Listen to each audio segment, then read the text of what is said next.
Assalamu alaikum wa rahmatullahi wa barakatuh. And good morning and welcome to everyone across the globe tuning in to the second virtual International Halal Conference, particularly on the topic export opportunities for South African halal products in South Africa.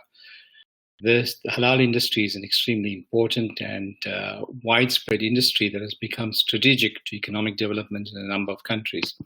Today we're going to discuss particularly around the opportunities for South African halal products exporting into Africa. Let me start by giving you the big picture of Africa itself. I mean, it's a continent with a population of 1.2 billion people, with almost 50% predicted to be urban dwellers by the year 2030. The spending power translates into 128 million homes across the continent, with a total consumer spend of $1.4 trillion US. It's envisaged that Africa would be the next growth and burgeoning economy of the globe. A number of countries are already looking at how to take advantage of the growth spurt of Africa. The African continent population, the profile is a young emerging middle class who has increased their spend power due to the rise of professionals, entrepreneurship. The economic growth of many countries has given rise to a wealthier class. And this young emerging middle class who have a higher spend have a more global outlook and therefore are more demanding consumers.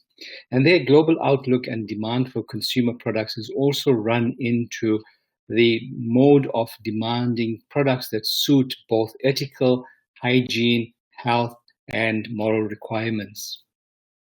African trade, however, has a different picture to paint from across the globe. So exports from Africa to the globe totaled $760 billion US. However, the interesting part is that intra-African exports, that means exports between African countries, is only 16.6% of total exports. And that means that there's a huge opportunity for manufacturers within the African continent to find the consumer spend and to find markets within Africa itself. Intra-regional trade, and when I talk about intra-regional trade, particularly around SADC, the South African Development Community, is only $34.7 billion US, and that is of great importance to South African manufacturers.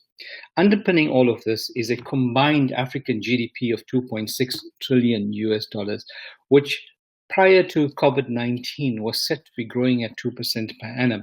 However, COVID-19 would see an impact on a number of economies, and we've already seen a slowdown in both exports and imports from Africa. The bigger picture for Africa, and this is where the huge opportunity lies, is that Africa is looking at creating an economic bloc, the African Free Trade Agreement, which would encompass a number of countries across the African continent and bring together the various economic blocks that exist, COMESA, SADC, SACU, in a tripartite agreement that would unlock a great deal of opportunity for the African continent. Thus far, 52 countries have signed the agreement and 22 countries have ratified them. And it's envisaged that this would end up with a Cape to Cairo trade agreement. And two of the largest economies on the continent, South Africa and Egypt, are partners in this African Free Trade Agreement. Nigeria, however, hasn't ratified it as yet, nor have they signed it. There's only 3 countries that have not yet engaged in the preliminary exercise, and that is Eritrea, Nigeria, and Benin. Bringing together these countries means that a huge potential of the African continent is therefore unlocked, and it would bring down the trade barriers that exist between the free trade agreements and the trading blocs. For the halal industry, the Muslim population of Africa is calculated at about 446 million people across the African continent. But however, with halal, it is not about Muslims. It's about health-conscious consumers. And that translates into 43% of urban dwellers are now health-conscious consumers. From a South African perspective, South Africa plays a very important role on the African continent. It is seen as a gateway to trade with Africa and the rest of the world due to its mature infrastructure and extensive transport capabilities. The port of Durban, being the busiest and largest harbor on the continent of Africa, sees almost 70% of all containerized trade entering or leaving the southern African region, going through the port of Durban. And this is about 20 million BTUs of goods coming through the port of Durban. The port of Cape Town also sees a great deal of exports of fruit and food products coming out of Cape Town. The traditional markets of South Africa have been Africa in a slight bit, but its major trading partner has been Europe, the Americas, and recently into developing Asia. Intra-Africa trade exports from South Africa have been primarily in the electrical energy, in maize, in certain commodities as well. And these have been through to traditionally the Southern African countries. We have seen South Africa's trade balance with the main African trading partners starting to diminish over the last few months. And this is particularly blamed around COVID-19. So it brings us to the important part of our topic, and that is, what is the halal industry?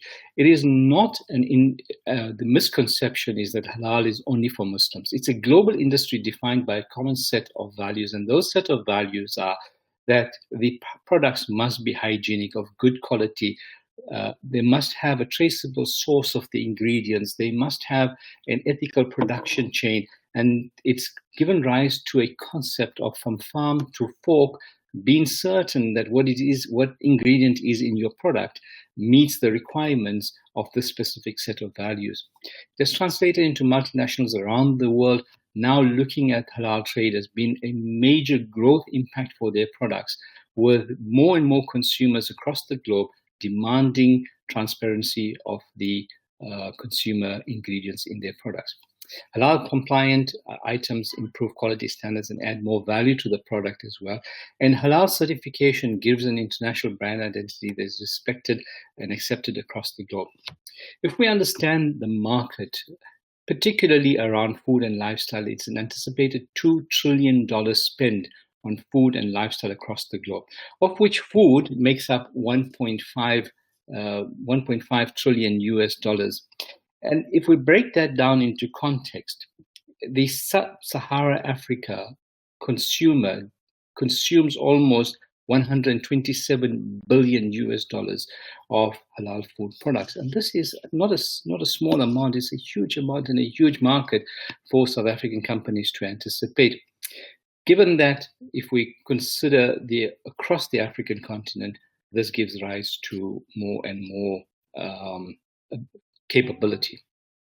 Interesting part for me is, how do we tap into the other aspects of the halal industry, whether it is healthcare? South African pharmaceutical manufacturers have also encompassed into halal and producing halal medication, vaccines, and healthcare products to translate that into demand in the African context, where we are seeing the younger generation now wanting to have healthcare products that suit their lifestyles, not just from a consumer perspective, but also from a conscious perspective. Tourism has increased, and for South Africa, receiving tourists with the wide amount of infrastructure that we have requires just a slight change to the infrastructure that we have to meet the demand of the halal consumer. So not only would I suggest about exporting out of South Africa, but also encouraging the movement of people into the country. Interestingly, media, which is a small portion of halal market, is envisaged to grow to 301 billion US dollars by 2025. And there are some huge success stories, one of which is, of course, the very famous Turkish epic Ertugrul, which has gone across the globe and across many countries, not just in the Muslim countries, but across the entire spectrum, where people have really flown into this epic, and the reach has created such a demand for more such epics, and therefore there would be a growth around media as well. Halal opportunities for South African companies. Processed meats has become a huge opportunity for consumer demand in Africa as people encompass the urban lifestyle, and that urban lifestyle leads to fast-paced the lack of time to prepare meals, and so they would be looking at more processed products. The demand has increased for processed products as a younger generation has taken onto the continent itself. Prepared foods where households are not able, as households start shrinking in terms of size and physical capability, more and more homes are looking at buying prepared foods and just consuming it at home rather than preparing these foods at home.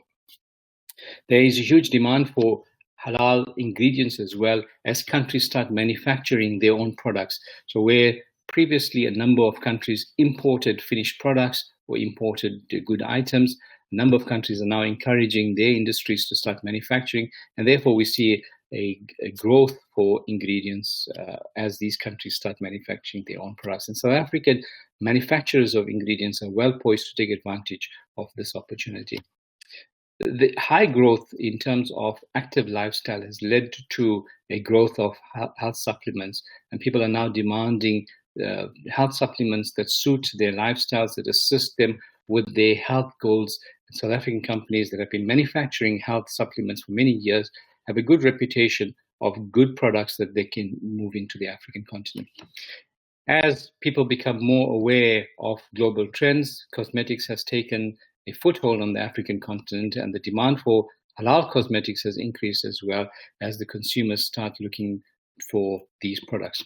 Medication, as I've spoken about, pharmaceutical industries have entered into the market and are creating medication that suits the halal market as well.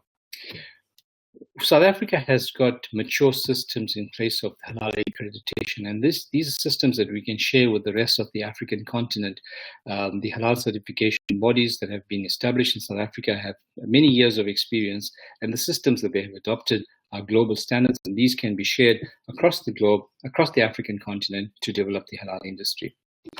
Of course, Islamic finance is now a growing trend across many countries, with the issuance of not just Islamic finance to the consumer, but governments adopting sukuk transactions, where South Africa has issued a $500 billion sukuk transaction that funded South African economic growth. A number of countries such as Tanzania, Kenya are now looking at Islamic finance to fund their economic growth. Translating into the consumer market, as more consumers become aware of the great aspect of Islamic finance and its contribution to economic development, more and more consumers are starting to adopt Islamic finance. Banks such as Absa Bank in South Africa, Standard Bank, FNB, who have already had many years of experience and have African exposure, can now translate this across the African continent as well. South Africa's unique selling points for the halal industry is that it has a reputable halal certification bodies. These bodies have been in existence for many years, have got international reputation, sit on global committees, and the certification from these bodies is accepted by a number of countries and organizations across the globe. The high manufacturing standards that exist in South African factories has created the option for African consumers that want high products manufactured to a high standard coming from South Africa, and that has increased the demand for these products.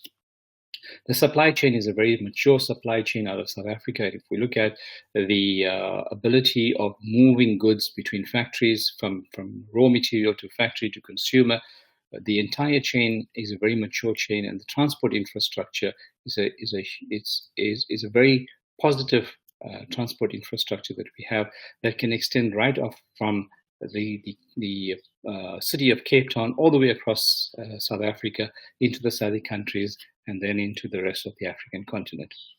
Health and safety requirements and regulations in South Africa are very stringent, and meeting these requirements with the added halal certification has meant that South African products have seen even demand in the Middle East countries, in Europe and Asia, and even America. So these have created a great deal of confidence in South African products. South African companies have built reputable brands which are well known across the African continent and have had a historical demand. And as these brands increase and as more companies are added into the table, the greater reputation of South African companies is at the forefront of moving goods into Africa. And halal manufacturers and those companies that are contemplating the halal market can leverage off the reputable brands that they currently have and move into the African market. South African manufacturers are seen as very reliable in terms of the productivity and the production out of their factories. And so the demand for South African products is quite high. We have both the capacity and the capability within the South African manufacturer, not just to manufacture halal products for South African use, but across the African continent. And as more companies understand the value proposition of the halal economy on the African continent, they would need to ramp up capacity and move existing capabilities to meet that demand. And of course, the great thing about South Africa is the regional connectivity that we have with the African continent, whether it is moving goods via road, rail, ship, or air transport. We have that regional connectivity that is tied in to not just the private sector initiatives, but also government initiatives to unlock the halal economy. And two of these that stand out would be the KZN Halal initiative, which is championed by the KwaZulu-Natal provincial government and has become an integral part of the regional strategy, and the Cape Halal Hub, which has also been pushed by the Cape province as unlocking economic growth within the province. And both of these, on either side of the South African medium, sitting both on east and west parts of our continent, can push into the African continent a number of products and open up the opportunity for halal manufacturers and suppliers. And so the potential markets are not just within the SADC region, but can reach across into countries as far away as Sudan, which has a huge Muslim population, Kenya, the DRC, and Mauritius, which traditionally relied on products coming out of its traditional trading partner, which was France. Mauritius is now looking at turning its potential to South Africa, and the demand has increased for South African products. South African manufacturers can tap in to that increase in demand. Countries like Tanzania, Mozambique have had historical demands, but yet we can ramp up that demand into those countries. And so I believe that there's a huge opportunity for South African manufacturers to tap into this growing and developing halal market. And so the only reason that companies in South Africa haven't really entered into this market is they don't understand the market very, very clearly. And I would suggest that they contact any one of the halal bodies or the Minara Chamber of Commerce to understand the opportunities of this market and find and unlock the potential. Thank you very much. Assalamu alaikum wa rahmatullahi wa barakatuh.